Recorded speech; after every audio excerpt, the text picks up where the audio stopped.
I want to talk about need, public persona, and tragic flaw. These are the layers of creating a three-dimensional character. I touched upon these layers in a previous video on how to build a character. As actors, we can use these three layers as a guide to help visualize our character three-dimensionally as a fully realized human being. These three elements come directly from human psychology. Stick around to the end of the video while I will share a very important book for more reading on this subject. In order to really understand the character as a three-dimensional human being, the first thing we have to do is take into consideration that this character has vulnerability. The vulnerability is the aspect of the character that allows them to be felt by the audience. The audience might not know specifically why we feel this thing coming from the character, but we know that it has to do with the fact that there's something going on inside. It's not definable, but we can feel it. This is what we call the overall need of the character. And the way that it connects to human psychology is that the need goes all the way back to 5 years old. It's unfulfilled, and it is specifically connected to mom or dad. So it is an unfulfilled need. Maybe it's a need to be loved. Maybe it's a need to be taken care of. Maybe it's a need to be supported, respected, understood, accepted. And because this need was not met by the parent, it creates an engine inside of the character that drives them through their life. This is something that also exists inside of us as human beings. As part of the process of acting, the way that the actor builds the character is to think of the character three-dimensionally in this way, that there's a need, that there's a history, that the character had a mother and father that did not provide this thing, or maybe they didn't have a mother and father. Sometimes there are clues that are spread throughout the material in some way. Not direct things, but even indirect things can help the actor create the possibilities of that history and find a way into what the character's need might be.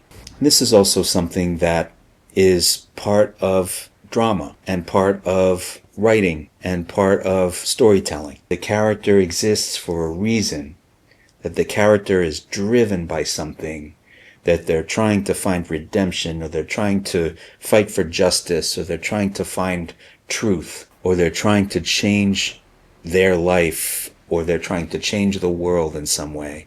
There's always something, life or death, that's driving the character. And it's not just in the given circumstances, it's something that goes all the way back to when they were a little kid. And this is a universal thing. When people go to the movies or they go to the theater, they go to experience something that they can identify with. And so this is part of what it is to think about the need of a character. So the next layer is the public persona. So the public persona, again, is connected to human psychology. It's a very interesting thing that happens as a result of having this need. So the concept of it is, it's not acceptable for us to go out into the world and just be in our need all the time and express our need all the time. If we're always in that vulnerability and always expressing that out in the world, they would probably put us away in an institution. We can't survive in the world by just coming out of this vulnerability. We have to cover it with our public persona. Now, the way that the public persona manifests is very interesting. It's helpful to know how the public persona operates so that we can apply it to our characters. In human psychology, the public persona, it's not just a cover. It's not just a way that we cover the need up and pretend that it's not there. It's actually something that we do. It's very active. So in drama, the public persona is also referred to as the overall action of the character. So it covers the need, but it's something that we do. It's active. The thing that's interesting about that is the public persona is always in opposition to the need. So here's an example. Think of it like this. As human beings, we do our need to everybody. We do what we need to everybody else. In other words, if I need to be taken care of, and that's my unfulfilled need, I basically would be out there in the world taking care of everybody. That's my overall action, my public persona, my cover. This is probably something that you'll see in the material when you first begin to read your character and get to know your character. You might not see the need right away.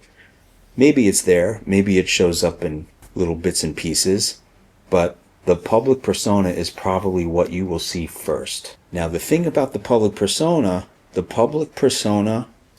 does not just exist in outer space by itself.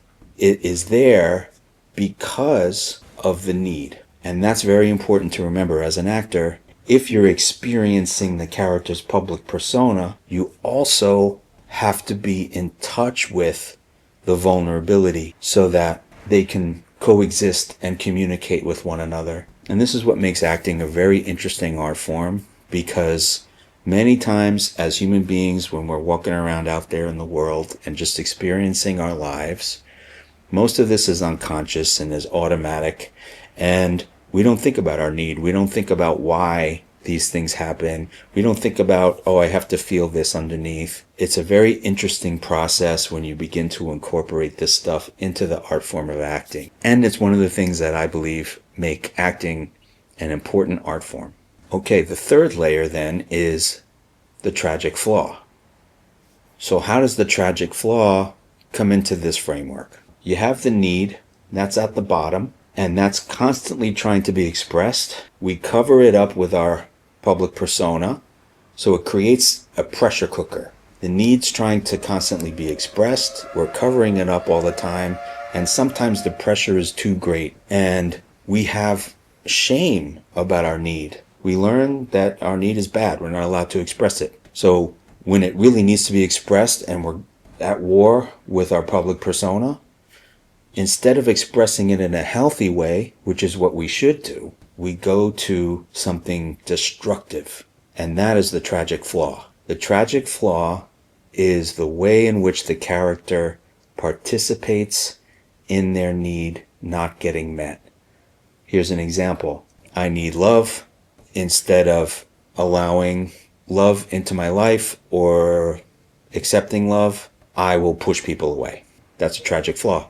If I keep doing that, I'm never going to have love. Other examples of tragic flaws are giving up your power, lying, addictions, self-loathing, beating yourself up. There are hundreds of tragic flaws. And in drama, it is even more monumental when the character is faced with their tragic flaw. If they keep doing their tragic flaw or living their life in their tragic flaw, they will die, or they will be destroyed in some way, or they'll be alone forever, or they'll go to jail. So drama really heightens this whole entire relationship to the tragic flaw of the character. So understanding all of this in human psychology is very helpful for the process of acting, and understanding what these ingredients are in ourselves is also very helpful for our process in learning how to create these things for a character.